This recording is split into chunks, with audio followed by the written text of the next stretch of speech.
Hello students, आज हम लोग स्टार्ट करेंगे lecture 4 of transport in plants. तो इसमें जो हम लोग को मेन टॉपिक पढ़ना है वो है कि वाटर का मूवमेंट किस तरीके से होता है, जिसको हम बोलते हैं असेंट ऑफ सेप। ठीक है, असेंट ऑफ सेप मतलब वाटर कैसे मूव करता है अपवर्ड्स, अपवर्ड्स वो कैसे जाता है। ठीक है, तो अलग अलग थ्योरीज है वाटर के मूवमेंट के लिए। ठीक है, हमको जो डिस्कार्डेड थ्योरीज है वो डिस्कार्डेड थ्योरीज जो फेल हो गई उनको नहीं पढ़ना है, बट जो थ्योरीज फॉलो मानी जाती है या जिनको लोग अभी भी फॉलो करते हैं उन थ्योरीज पे ही हमको ध्यान देना है। पहले के अगर 8-10 साल पहले के अगर हम लोग नीट के सिलेबस में बात करें, 8-10 साल पहले या 5 साल पहले की बात करूं तो हम सारी डिस्कार्डेड थ्योरीज भी हम सारी पढ़ते थे, बट पिछले 5 साल में 6 साल में एक भी क्वेश्चन उन डिस्कार्डेड थ्योरीज से नहीं आया है। तो हम उन डिस्कार्डेड थ्योरीज पे ध्यान नहीं देंगे, हम सिर्फ उन्हीं थ्योरीज पे ध्यान देंगे जो थ्योरीज फॉलो की जाती है और जो थ्योरीज एनसीईआरटी में मेंशन्ड है। ठीक है, तो कहीं ना कहीं पेपर पैटर्न में ये चेंज है कि जो थ्योरी का नाम एनसीईआरटी में मेंशन नहीं है उसके अलावा कोई क्वेश्चन नहीं आएगा, बट उस थ्योरी का डिटेल में आ सकता है जो एनसीईआरटी में मेंशन नहीं है। ठीक है, तो upward movement of absorb water against the gravitational force up to top parts of plant is called ascent of sap. ठीक है, अपवर्ड मूवमेंट पानी का कहां तक, ऊपर तक, टॉप पार्ट्स तक, टॉप सबसे ऊपर जो लीव्स है वहां तक पानी पहुंचता है। ठीक है, उसको हम बोलते हैं असेंट ऑफ सेप। अब हमको सबको पता है कि वाटर कौन लेके जाता है, जाइलम लेके जाता है, तो ये कोई नई चीज नहीं है हमारे लिए। Evidence for this experiment with that xylem is water conducting tissue. ठीक है, पर फिर भी हम लोग सिर्फ ऐसे नहीं बोल सकते कि जाइलम लेके जाता है, साइंस में सब कुछ एक्सपेरिमेंटली प्रूव करना पड़ता है। तो गिडलिंग और रिंगिंग एक्सपेरिमेंट किया मालफीजी, हार्टिक एंड स्टीफन हिल से, जिसने बताया कि हाँ जाइलम ही लेकर जाता है। एक्सपेरिमेंट के डिटेल में हम लोग नहीं जाएंगे। Experiment on balsam plant by using eosin dye and found that xylem is water conducting tissue. ठीक है, इसमें क्या किया, जो पानी जाने वाला था उस पानी में इन्होंने एक डाई मिला दिया। ठीक है, फिर उस प्लांट को वो पानी को एब्जॉर्ब करने दिया और फिर बाद में प्लांट को कट करके देखा कि वो डाई किस में है, तो डाई जाइलम में से मिली, मतलब वो पानी जो है वो जाइलम में से जाता था। उसी तरीके से ब्लॉकेज एक्सपेरिमेंट किए गए, xylem was block during wax, xylem को ब्लॉक किया और देखा कि पानी पहुंच रहा है कि नहीं, तो जाइलम को ब्लॉक किया तो पानी नहीं पहुंच रहा था ऊपर तक, मतलब कहीं ना कहीं जाइलम ही वाटर ट्रांसपोर्टिंग सिस्टम है। ठीक है, तो ये एक्सपेरिमेंट के नाम याद रखना है, डिटेल में एक्सपेरिमेंट कोई नहीं पूछेगा और हमको ये पता रहना चाहिए कि जाइलम ही वाटर कंडक्टिंग एलिमेंट है। ठीक है, अब इसमें दो थ्योरीज आती हैं इंपॉर्टेंट, एक है रूट प्रेशर थ्योरी और दूसरी सबसे इंपॉर्टेंट है ट्रांसपिरेशन पुल थ्योरी। दो थ्योरीज हमको पढ़नी है, दो ही थ्योरी ये एनसीईआरटी में मेंशन्ड है। तो रूट प्रेशर थ्योरी क्या बोलती है, किसने दी, सबसे पहले हमको ये याद रखना है, given by Priestley. According to it a positive pressure is develop into xylem sap due to turgidity और activity of root cell and it is called as root pressure which push water upward in xylem। ठीक है, तो root pressure theory ऐसा बोलती है कि positive pressure soil में से रूट सेल्स में बनता है और पानी को पुश करता है ऊपर की तरफ। ठीक है, इसके आगे जो हम थ्योरी पढ़ेंगे, जो सबसे अप्रूव्ड थ्योरी है, सबसे ज्यादा एक्सेप्टेड थ्योरी है, वो है ट्रांसपिरेशन पुल थ्योरी। वो बोलती है कि पानी को पुल किया जाता है, ट्रांसपिरेशन पुल थ्योरी।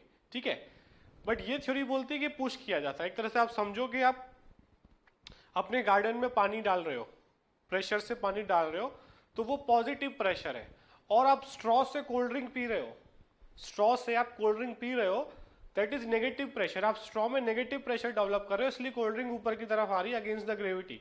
ठीक है, तो दोनों तरह का थ्योरी है, ये बोलता है कि नहीं पुश किया जाता है, वो थ्योरी बोलता है कि पुल किया जाता है।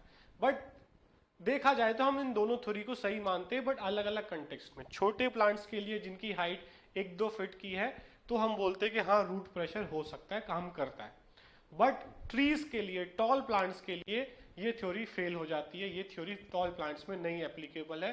टॉल प्लांट्स में ट्रांसपिरेशन पुल ही होता है। ठीक है, तो ये बेसिकली हमको ये पॉइंट दिमाग में रखना है कि रूट प्रेशर भी हम एक्सेप्ट करते हैं, ऐसा नहीं बोलते कि पूरा का पूरा थ्योरी फेल है, but only for herbs and shrubs, जो छोटे प्लांट्स हैं, 2-3 फुट से ऊपर ज्यादा इनकी हाइट नहीं है, उनमें रूट प्रेशर बन सकता है और बनता है। ठीक है, बट टॉल ट्रीज में रूट प्रेशर काम नहीं करता है। ठीक है, term root pressure and phenomena was discovered by Stephen Hales, ठीक है, स्टीफन हिल जो है वो फादर ऑफ प्लांट फिजियोलॉजी भी कहलाते हैं।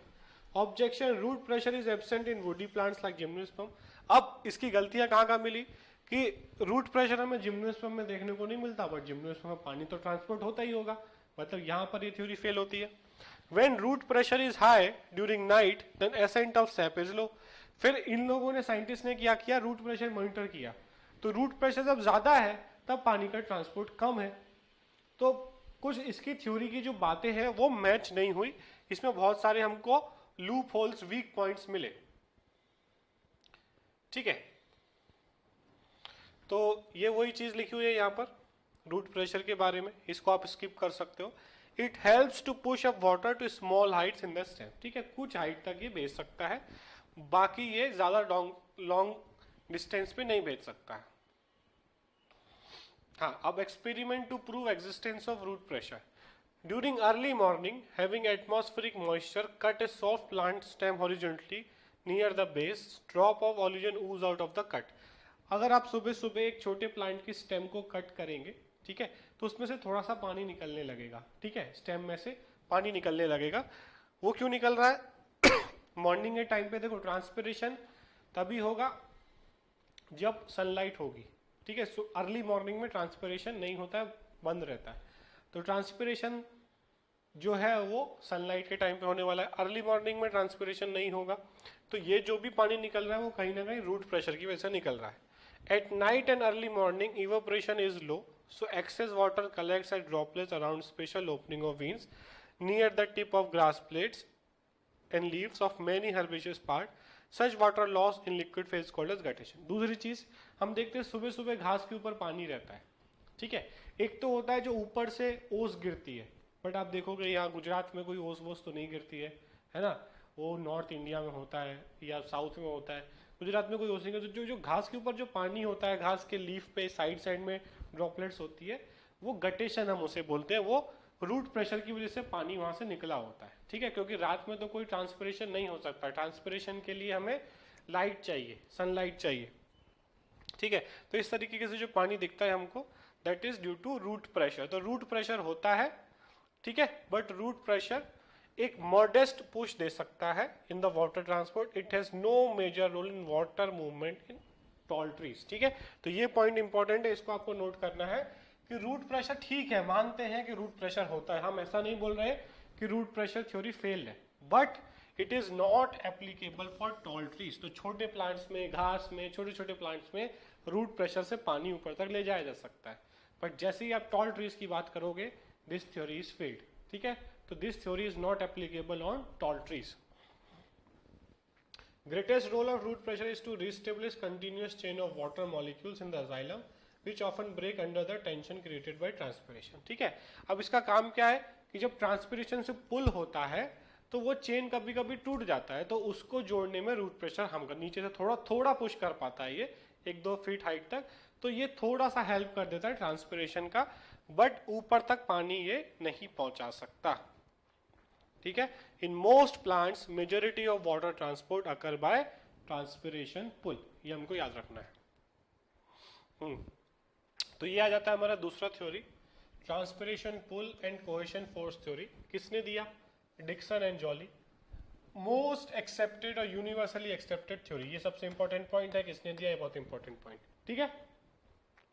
According to it 3 component are involve in the ascent of sap. अब पानी जो है, हम लोगों ने पहले के लेक्चर में पढ़ा था कि passively 96% water is passively transported.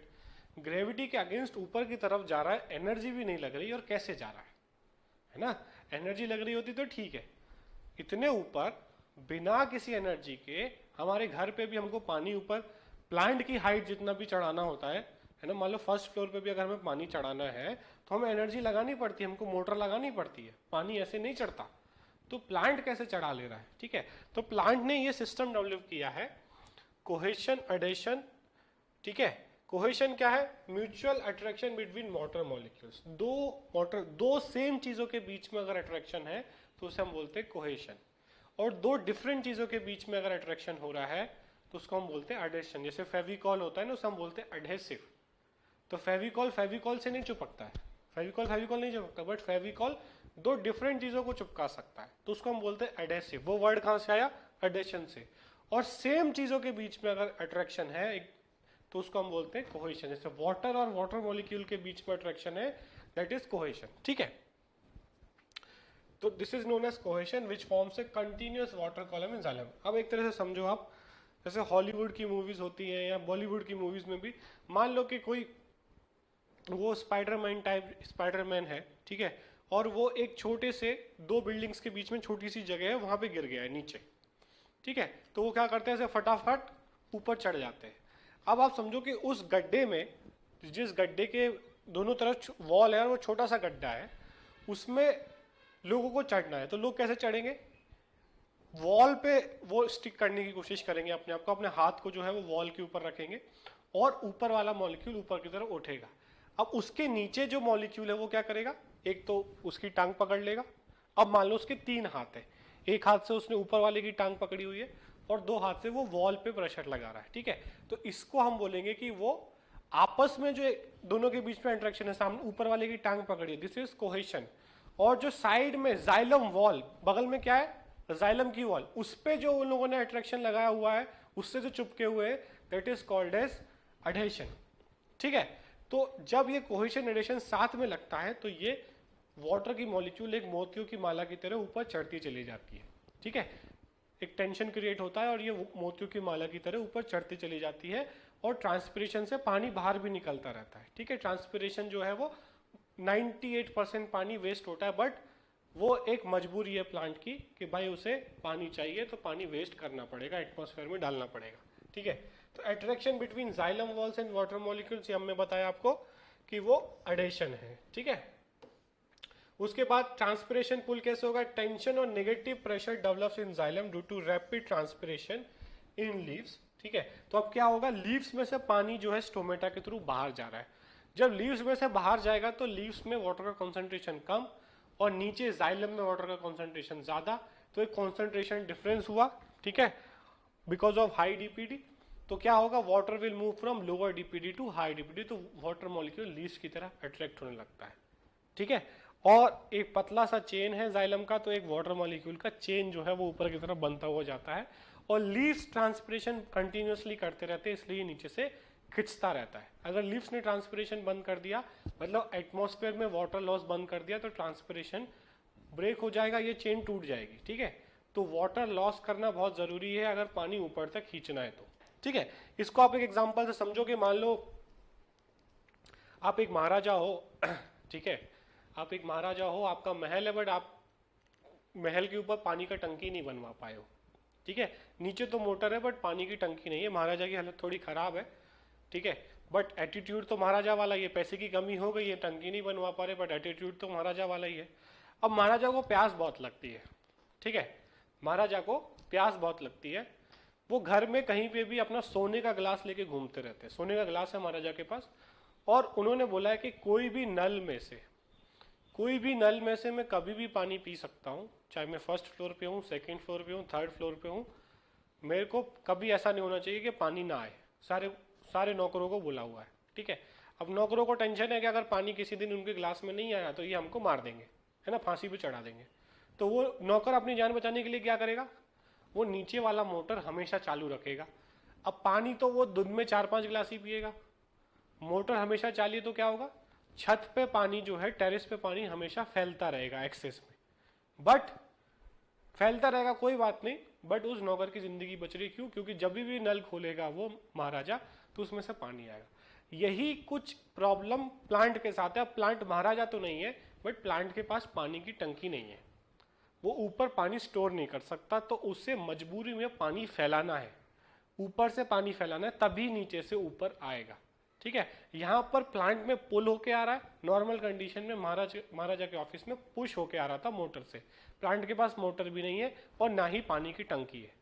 ठीक है, तो उसे ऊपर से पानी फैलाना पड़ेगा, तभी नीचे से पुश होगा। ठीक है, लीव्स में से जाएगा, लीव्स में कंसंट्रेशन कम होगा, नीचे रूट में ज्यादा होगा, तभी वो ऊपर की तरफ भागेगा। ठीक है, तो ये नेगेटिव प्रेशर बनता है जिससे पानी, this created transpiration pull which is responsible for the pulling of water column in xylem so ascent of sap is constitutive effect of cohesion, adhesion and transpiration pull. ठीक है, कोहेशन भी चाहिए, adhesion भी चाहिए और ट्रांसपिरेशन पुल भी चाहिए, तब जाके वाटर ऊपर मूव करेगा।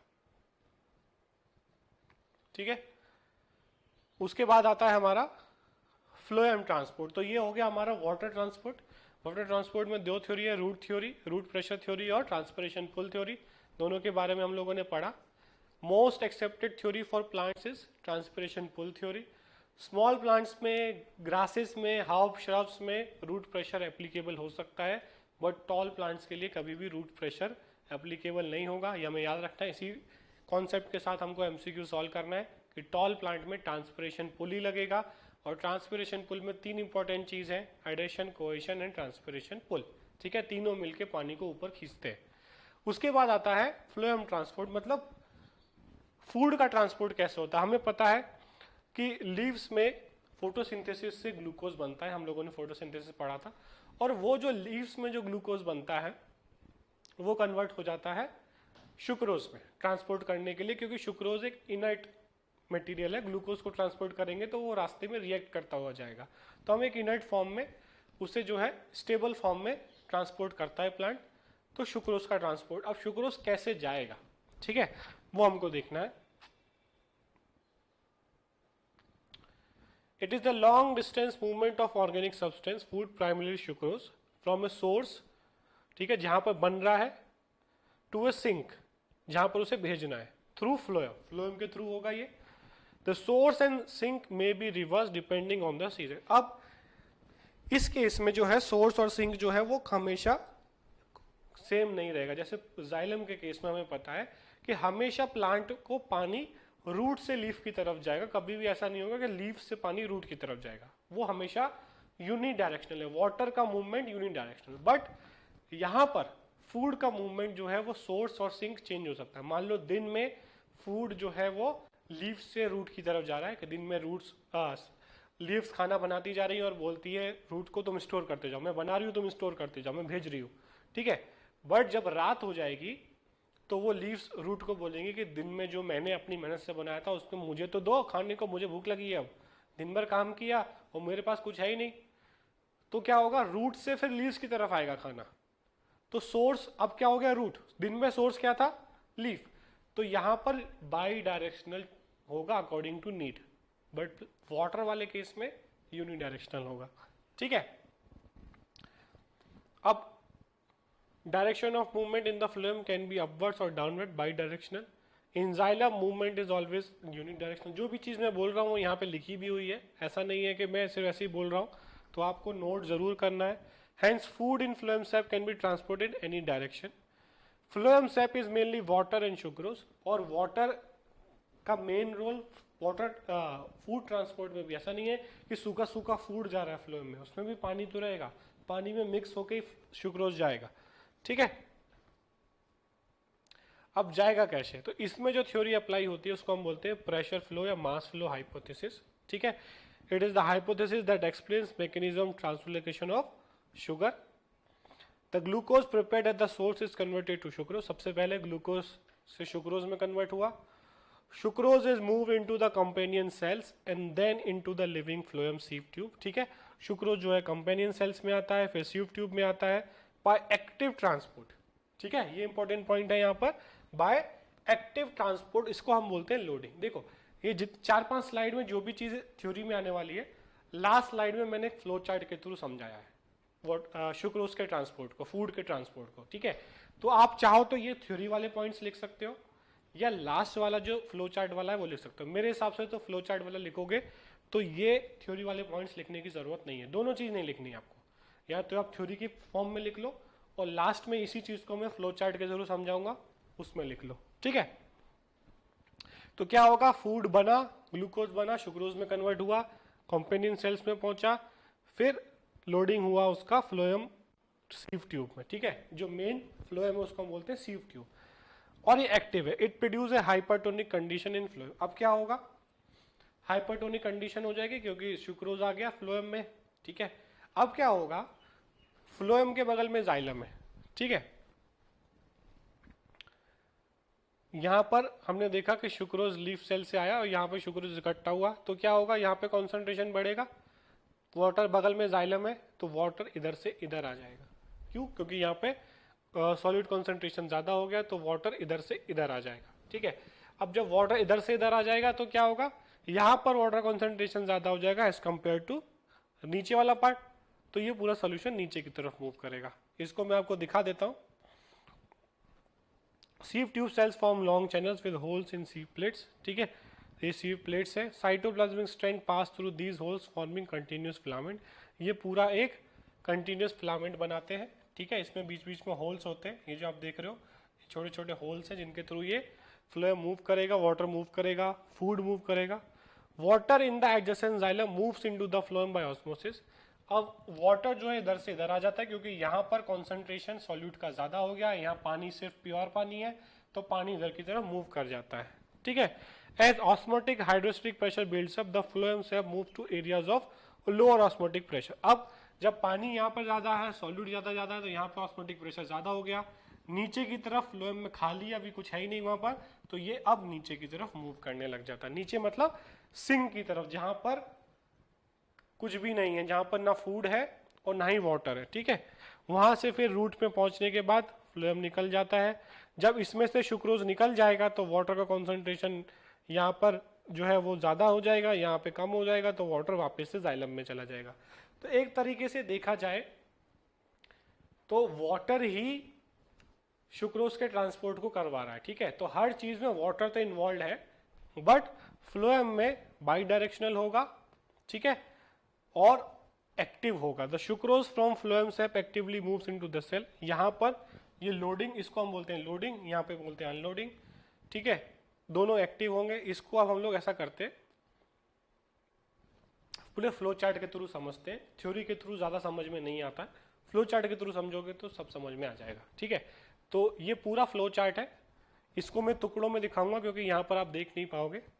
देखो, सबसे पहले क्या है, धीरे धीरे करके एक एक पॉइंट करके समझेंगे हम लोग। यहाँ पर लीफ मीजोफिल सेल है जहां पर फोटोसिंथेसिस होगी, फोटोसिंथेसिस होगी तो ग्लूकोज बनेगा, ग्लूकोज बने कन्वर्ट हो जाएगा किसमें, सुक्रोज।